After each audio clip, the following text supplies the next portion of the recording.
नमस्कार, मेरा नाम है कोमल झा, देश रोजाना के डिजिटल प्लेटफॉर्म से।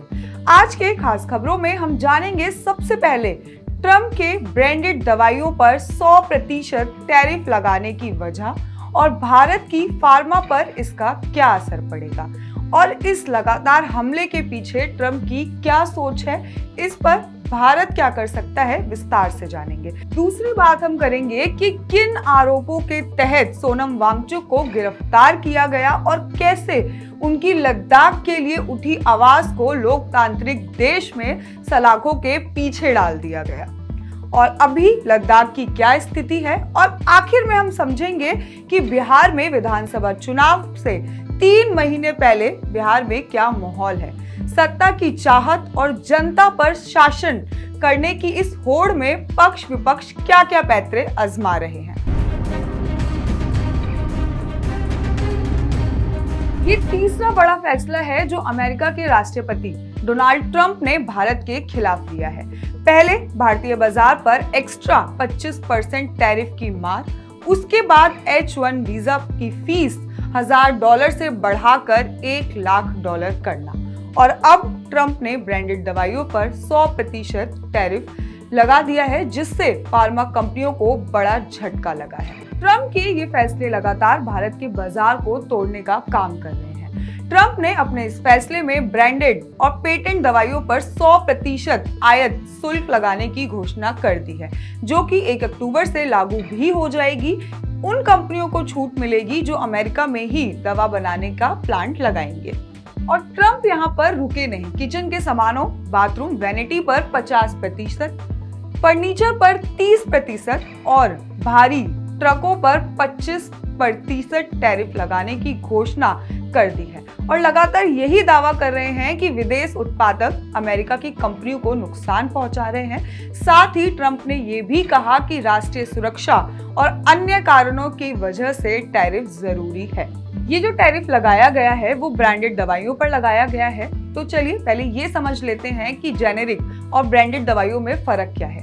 ब्रांडेड दवाइयां वो होती है जो कंपनियां सालों से रिसर्च के बाद बनाती है, एक तरह से नई दवाइयां, जिसे बनाने के बाद कंपनी को पेटेंट मिलता है और कोई दूसरी कंपनी इन दवाइयों को नहीं बेच सकती। और दूसरी है जेनेरिक दवाइयां, वो दवाइयां जो कि ब्रांडेड दवाइयों के पेटेंट खत्म होने के बाद उनके फॉर्मूलों के नकल से बनाई जाती है, जो कि ब्रांडेड दवाइयों के मुकाबले 80% तक सस्ती भी होती है। अब बात करें ट्रंप इस फैसले से भारत पर क्या असर पड़ेगा, इससे पहले ये जान लेते हैं कि भारत से बड़ी मात्रा में अमेरिका को दवाइयों का निर्यात होता है।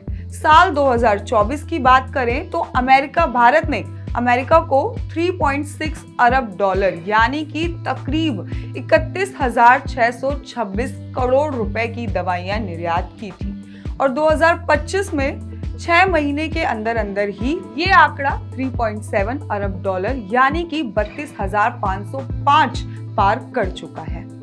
ब्रांडेड दवाइयों का निर्यात भले ही कम हो, लेकिन अगर ट्रंप यहाँ नहीं रुके और जेनेरिक दवाइयों पर भी अपनी टैरिफ की तानाशाही लागू करते हैं तो भारत को जरूर और बड़ा भारी नुकसान पहुंच सकता है। और अब हम बात करें कि ट्रंप ऐसा कर क्यों रहे हैं। ट्रंप अब पूरी दुनिया को अपनी अमेरिका के आर्थिक प्रतिद्वंदी के तौर पर देख रहे हैं, और भारत अब उनके लिए एक प्रॉब्लम है। अब आते हैं सोनम वांगचुक की गिरफ्तारी और लद्दाख की स्थिति पर। 24 सितंबर को लेह में लद्दाख को 6ठी अनुसूची में शामिल करने और राज्य का दर्जा देने के विरोध में हिंसा हुई।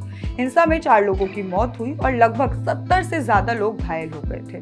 सोनम वांगचुक को युवाओं के हिंसा के लिए उकसाने के आरोप में गिरफ्तार किया गया। और हैरानी की बात तो ये है कि शिक्षा सुधारक और पर्यावरण के लिए काम करने वाले सोनम वांगचुक, जिन्होंने लद्दाख में ऐसे घर बनाए, ऐसे स्कूल बनाए जो पूरी तरह से सौर ऊर्जा पर चलते हैं, बिजली और हीटिंग के लिए प्रकृति का इस्तेमाल किया ताकि पॉल्यूशन कम हो। आइस स्तूप यानी कि ऐसी तकनीक बनाई जिससे बर्फ के कृत्रिम पहाड़, आर्टिफिशियल पहाड़ तैयार किए गए। इस बर्फ से गर्मी में पिघलकर पानी मिलता है और किसानों की खेती बचती है। स्थानीय लोगों के अधिकतर संस्कृति को बचाने के लिए लगातार उन्होंने आवाज उठाते रहे और आज उनकी ही आवाज को लोकतांत्रिक देश में सलाखों के पीछे डाल दिया गया है। पर उनकी इस गिरफ्तारी से लद्दाख के लोग और भी ज्यादा नाराज हो गए हैं। अब माहौल और भी ज्यादा तनावपूर्ण हो गया है। अब बात करते हैं बिहार की मौजूदा सियासत की। विधानसभा चुनाव नजदीक है और हालात तेजी से बदल रहे हैं। एक तरफ मुख्यमंत्री नीतीश बाबू लगातार नई नई योजना शुरू कर रहे हैं और जनता को आर्थिक मदद दी जा रही है। किसी को रोजगार भत्ता, किसी को महिला उद्यमी योजना, तो किसी परिवार को 2 लाख की सहायता। अब सवाल ये उठता है कि क्या ये सब सिर्फ चुनाव से पहले का तोहफा है या सच में लोगों की जिंदगी बदलने की कोशिश। कमजोर तबके की मदद जरूरी है, इस पर किसी को आपत्ति नहीं, लेकिन अचानक चुनाव से ठीक पहले योजनाओं की बौछार ने बिहार की सियासत को गर्म कर दिया है। दूसरी तरफ प्रियंका गांधी ने पटना में शक्ति अधिकार महिला संवाद कार्यक्रम को संबोधित किया। उन्होंने कहा कि सरकार सिर्फ वोट के लिए महिलाओं को 10,000 रुपए दे रही है। प्रियंका गांधी ने आगाह किया कि चुनाव से ठीक पहले पैसे की पेशकश का मतलब है उनकी मंशा ठीक नहीं है। केंद्रीय गृह मंत्री अमित शाह ने पटना में बीजेपी नेता को आगामी बिहार विधानसभा चुनाव में जीत का मंत्र दिया।